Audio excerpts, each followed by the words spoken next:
Alors, ce qui m'a fait venir, pour répondre à la dernière question, ce qui m'a fait venir à cet ouvrage, c'est un prêt. On m'a prêté un jour cette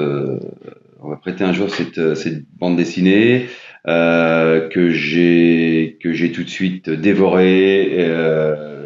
C'était une véritable rencontre en fait entre cette bande dessinée et moi, qui m'a extrêmement touché. Touché parce que on se retrouve, enfin, je me suis retrouvé devant un ouvrage extrêmement brut dans son ambiance brute dans son ambiance, dans l'ambiance même de l'histoire, mais aussi brute dans le dessin, puisqu'on est sur un dessin où il y a pas de chichi dans le dessin. On va à l'essentiel. C'est un ouvrage qui va à l'essentiel, à ce qu'il veut raconter. Et c'est en plus, c'est souligné par une puissance narrative unique. Il y a uniquement de la narration dans l'ouvrage. Il n'y a aucun dialogue puisqu'il s'agit de l'histoire d'un homme et d'un chien qui parcourt le nord de l'Amérique, dans le Yukon, pour rejoindre un camp qui réunit, qui rassemble des chercheurs d'or. Et cet homme veut lui aussi participer à cette découverte, en tout cas tenter de découvrir lui aussi de l'or. Il emmène un chien avec lui et il s'engage dans cet environnement extrêmement hostile du Grand Nord, où il fait extrêmement froid. C'est un lieu où ce sont des lieux que l'homme traverse, mais où l'homme ne reste pas, où l'homme ne vit pas, même s'il rejoint un camp malgré tout. Euh, mais il est seul.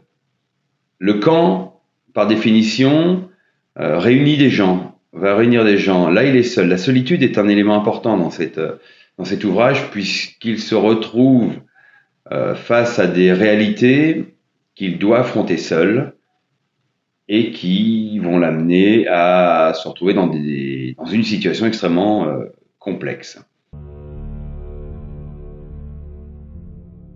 Alors l'idée, c'est d'abord d'être extrêmement fidèle à l'ouvrage de Christophe Chaboutté, à cette adaptation.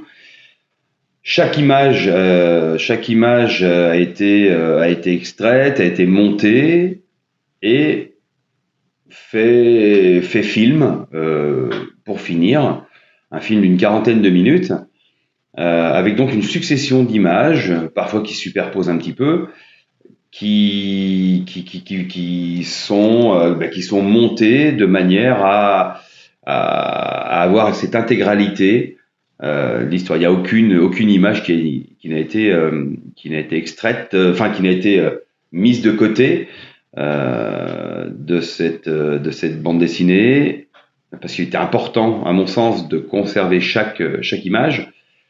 Et puis, une bande son viendra appuyer l'ambiance et les moments un petit peu cruciaux de cette histoire. Et puis, ben, je viendrai poser ma voix sur les moments où il sera bon de poser la voix pour venir ben, narrer finalement et compléter le visuel et l'audio de la bande son déjà présent. Concrètement, il s'agit d'une bande dessinée où le spectateur ou le lecteur n'a pas besoin de lire. Donc, il se pose dans son siège, il regarde les images défiler, il écoute la bande son qui est proposée et la narration qui lui est contée. En quelques mots, ça devrait ressembler à ça.